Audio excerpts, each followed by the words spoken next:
This singular piece of art right here has taught me a very valuable lesson. But to explain that lesson to you, I have to take you back in time.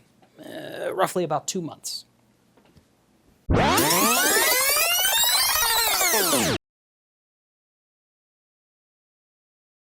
Hey, I am currently standing in my office, and my art studio, and the place where I do all of my work. And that's a huge problem, because whenever I gotta do something, I gotta do it in this tiny little room. That means I gotta set everything up, and break it down, and set it up, and break it down. Also, I want you to listen to this.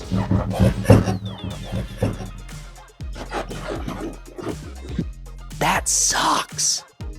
And this is my bedroom. I want you to see something. Look at all of this space. Look at so much space. There's so much room for activities.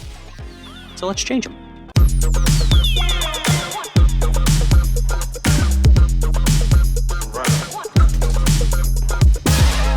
Now, I have been wanting to swap those two rooms for quite some time, but there's a few things that need to happen first.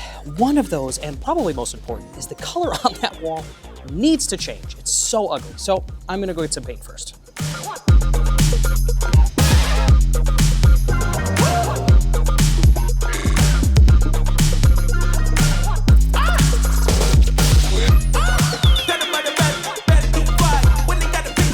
So my thought is that I want something bright but subtle, and I think I'm gonna go with blue, but because I'm a little funky, I'm gonna paint 2 different types of blues on either side of the wall. Let's see how that looks. Okay, so I think I've landed on these 2 blue. I think that makes most sense in there, but you'll see.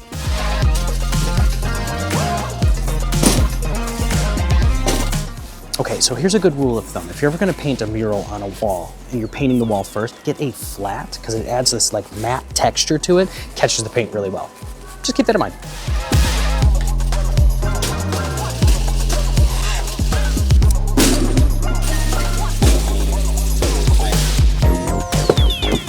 Now, we paint.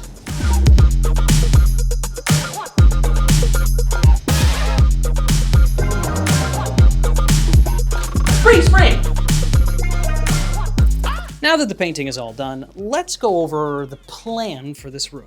So on this side here, I'm gonna put my bookshelf. It's got my books, my art supplies, so on. On this side of the room, I'm gonna put a drafting table that's gonna have my tablet on it, so I can do digital art or, I don't know, any other type of art I wanna do for these videos. Doesn't matter, whatever, right? And then here, sort of in the middle, offset toward the bookshelf, I'm gonna make a mural. I don't know what that mural is gonna be yet. We'll figure it out in just a second. But before we do that, we have to set everything up in this room. So let's do that.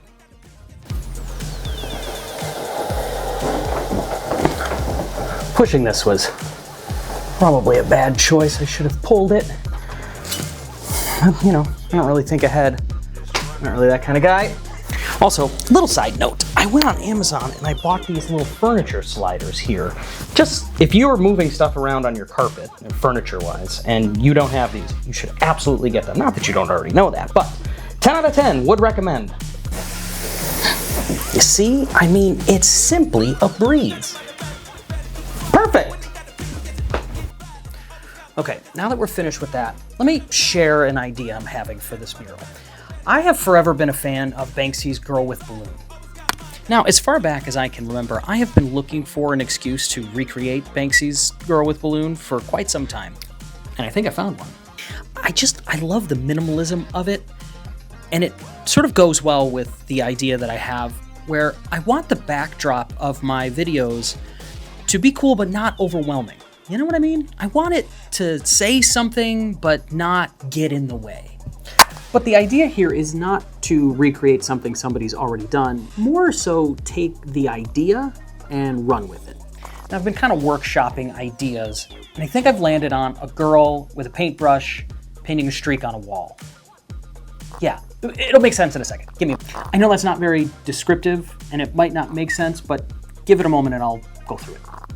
So here are some of the challenges I think I'm gonna run into. Now, I am not completely versed in stencil work. I've only done it a handful of times in my life, and never on a wall, and never in spray paint, which I'm not gonna do in here either. So the idea is, maybe if I make a digital stencil, I can figure out a way to put it on the wall and just use regular paint. What can go wrong? To give you an idea of what I mean, I am going to draw it out digitally and kind of work through the process and bring you along with me so you could kind of understand where I'm going with this and maybe see the vision.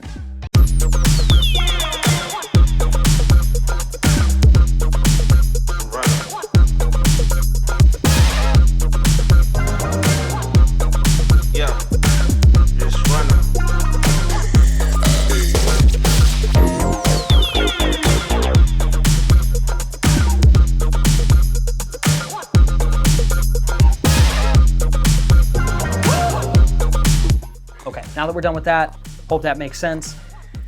Now we have to figure out how to get it on the wall. Now, because this is digital, what I could do is just draw it freehand and go from there, but I feel that'll take a really, really long time. And I don't know if you've ever watched any of my videos, but I'm kind of lazy and I don't like to take a long time when I paint.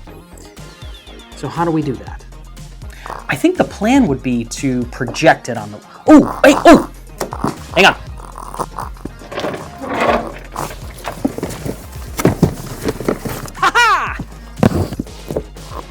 Found it. All right, this is what I'm thinking. I'm gonna take that projector and project the stencil onto the wall rather than use a paper stencil and spray paint in this tiny room, because that's ridiculous, and use it like a digital stencil. Let's see if it works.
At the beginning of this project, I was very excited, but by the end, I really just wanted it to be over. And I think I know why. What I think it really boils down to is style, because style requires nuance. This ended up being a lot more difficult than I thought it was going to be. And it isn't because I don't know what I'm doing, it's because nuance is built from repetition. And in repetition is really where we find out what we're capable of. Remember earlier I said that this piece of art taught me a lesson? It was a pretty harsh one, but a valuable one. I learned that I'm not as good as I thought I was, and that just because I'm an artist doesn't mean that I inherently know how to do everything. Actually, this I was pretty bad at, but I believe I can get better. As a matter of fact, I know I can. So I'm going to challenge myself this year, at least fiscally speaking, and see exactly how many styles I'm really bad at. And hopefully, throughout a bit of repetition, I can get better at them. And then maybe, just maybe, I can teach you a little something along the way. And by the time we're done, maybe we both learn a little something. Isn't that right, pal? You know? Well, anyway, I hope you stick with me. That's my face. That's my face. I'll see you in the next video. Peace!